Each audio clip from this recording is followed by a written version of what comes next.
दोस्तों नमस्कार। दोस्तों आज का विषय माननीय उच्चतम न्यायालय का एक ऐसा केस है जिसमें पूरे भारतवर्ष के लिए निर्देश जारी किए गए हैं और ये मामला बेंगलोर का है। दोस्तों ज्यादातर हमने देखा है कि जो हमारे यहाँ रजिस्ट्री आती हैं कैंसिलेशन के लिए कोर्ट में, उन रजिस्ट्री में बहुत भारी भरकम अमाउंट दिया होता है और उनके ट्रांजेक्शन्स कैश में दिए गए हैं। जैसे उसमें लिखा होता है कि मैं फला फला पक्ष क्रेता हूं और फला फला पक्ष विक्रेता हूं, माने एक पक्ष है क्रेता, एक बेचने वाला विक्रेता। अब इन दोनों पक्षों में जो आपस में संविदा हुई है, ट्रांजेक्शन हुआ है, तो उस मामले में 75 लाख रुपए का ट्रांजेक्शन हुआ है और उसको कैश दिखाया गया है, नगद रूप में। यद्यपि वो मामला ऑर्डर 7 रूल 11 का था जिसमें प्रार्थना पत्र खारिज हो गया था और उसको माननीय उच्चतम न्यायालय तक, सुप्रीम कोर्ट तक ले जाया गया। तो हमारी सुप्रीम कोर्ट ने इस केस का जजमेंट करते समय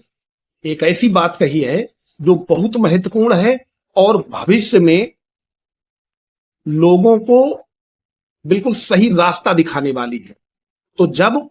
बहुत बड़ा कोई ट्रांजेक्शन है और वो कैश में है, 2 लाख रुपए से ऊपर का अगर कोई ट्रांजेक्शन है और वो नगद दिखाया जा रहा है, तो माननीय उच्चतम न्यायालय ने इसी मुकदमे में एक दिशा निर्देश जारी किया है, जो दिशा निर्देश पूरे भारत के जितने भी जिला न्यायालय हैं, जितने भी उच्च न्यायालय हैं और इनकम टैक्स अथॉरिटीज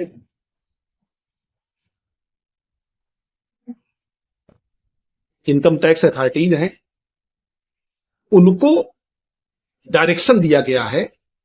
कि आप ऐसे मामलों में सबसे पहले जिला न्यायालय से एक चिट्ठी इनकम टैक्स डिपार्टमेंट को भी जानी चाहिए कि फला फला व्यक्ति है, वो न्यायालय में आकर के ऑन ओथ ये कह रहा है कि हमने इतने इतने रुपए का पेमेंट भुगतान किया है और नगद किया है। आखिर उस व्यक्ति के पास वो रुपया कहां से आया?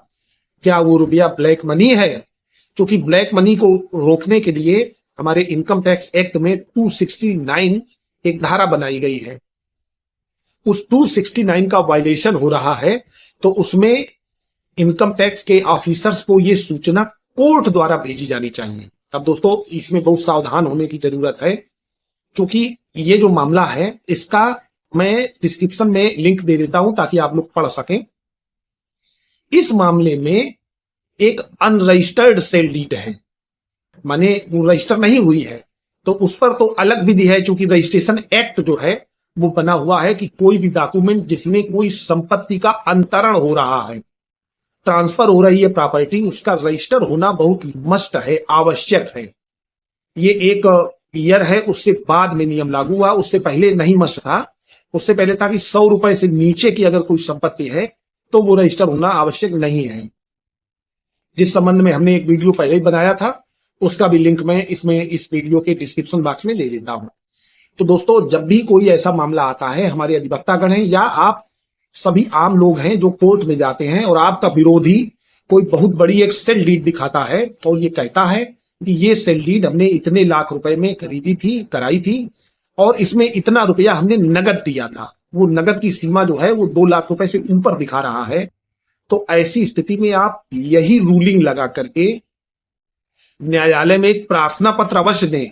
और उसमें ये डिमांड करें कि इसके लिए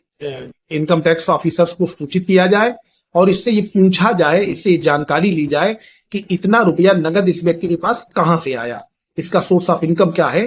कहीं ये पैसा ब्लैक मनी तो नहीं है। और अगर वो ब्लैक मनी है तो ये मुकदमा इसका जो होगा वो तो होगा ही, उसके ऊपर ब्लैक मनी और मनी लॉन्ड्रिंग का एक मुकदमा भी दर्ज कराया जा सकता है, दर्ज हो सकता है, उसकी इंक्वायरी सेटअप हो सकती है। तो दोस्तों इस तरह का मामला आपके साथ कभी भी आ सकता है, क्योंकि कोर्ट में हो सकता है, जैसे अब इसको उदाहरण सही समझते हैं, जैसे मान लेते हैं कि कोई फर्जी एक विक्रय पत्र लेकर के आ जाता है या एग्रीमेंट लेकर के आ जाता है और स्पेसिफिक परफॉर्मेंस का एक सूट दाखिल करता है कि फला फला लैंड आपके पिता ने या आपके बाबा ने हमें इस समय दी थी और अब इस समय हम पोजीशन में हैं और इसमें इतना रुपया दिया था। चूंकि पुराने मामले में नंबर 2 का रुपया ही दिखाया जा सकता है, उसमें आप बैंक चेक या डिमांड ड्राफ्ट या अन्य कोई इस तरीके का ट्रांजैक्शन नहीं दिखा सकते, क्योंकि वास्तव में कोई ट्रांजैक्शन हुआ ही नहीं। तो ऐसा अगर कोई मामला आता है, लोग ऐसे फेक डॉक्यूमेंट अक्सर बनवा लेते हैं, क्योंकि अपने देश में बहुत बड़ी कोई सजा नहीं है फेक डॉक्यूमेंट लगाने की, और बहुत लंबा प्रोसेस है। जैसे मान लेते हैं कोई कोर्ट में ऐसा कहता है तो आप 340 सीआरपीसी में लाते हैं। तो अब इसका व्यू ये है कि न्यायालय में अगर दो लोग गए हैं और दोनों दावा कर रहे हैं कि संपत्ति हमारी है, तो जाहिर सी बात है कि एक व्यक्ति झूठ बोल रहा होगा। और अगर सभी को 340 सीआरपीसी के अंदर सजा दी जाए तो मुझे लगता है कि हर मुकदमे में एक व्यक्ति को सजा हो जाएगी, क्योंकि वो झूठ बोल रहा था। इसलिए ऐसा न्यायोचित भी नहीं है और असंभव है कि जो भी व्यक्ति लेके जाए उनमें दो में एक को सजा हो जाए या प्रोसिक्यूशन स्टार्ट हो जाए। लेकिन इसमें, इस मामले में माननीय उच्चतम न्यायालय ने जो सजेशन या जो जानकारी दी है या जो डायरेक्शन दिया है सभी जिला न्यायालय को, ये बहुत महत्वपूर्ण है। और वैसे तो सबको, सबकी जिला न्यायालय में सबकी जानकारी में डिस्ट्रिक्ट जज की और सभी सिविल जज की है, लेकिन आप जब तक अपने मामले को उठाएंगे नहीं, मजबूती से अपनी बात बताएंगे नहीं,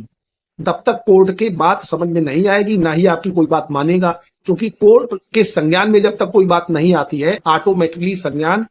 डिस्ट्रिक्ट लेवल पर नहीं लिया जा सकता। तो आपके खिलाफ कोई मुकदमा लाया है जिसमें वो बड़े ट्रांजैक्शन की बात कह रहा है, कैश ट्रांजैक्शन की बात कह रहा है, तो उसमें बिल्कुल निश्चित आप इस रूलिंग को लगा करके प्रार्थना पत्र दें और ऐसे व्यक्ति को प्रोसिक्यूट करवाएं, क्योंकि निश्चित ही वो ट्रांजैक्शन फर्जी होगा अगर उस व्यक्ति का दावा है कि उसने 2 लाख के ऊपर कैश दिया है। वो कैश लाया कहां से, और अगर लाया भी है तो क्या वो ब्लैक मनी नहीं है? जब रोका गया है कि 2 लाख रुपए से ऊपर कोई लेन देन नगद नहीं होगा, उन परिस्थितियों में जब तक उसको साबित न कर दिया जाए कि क्यों नगद दिया गया। तो दोस्तों, मुझे लगा कि ये जानकारी आप लोगों तक पहुंचाना बहुत आवश्यक है, इसलिए मैंने ये वीडियो बनाया और वीडियो बना करके आप लोगों को जानकारी दी। अगर वीडियो अच्छा लगा हो तो वीडियो को लाइक करें, हमारे चैनल पर नए हैं तो हमारे चैनल को सब्सक्राइब कर लें, और अगर आपको बहुत अच्छा लगा है तो अपने दोस्तों को भी शेयर करें।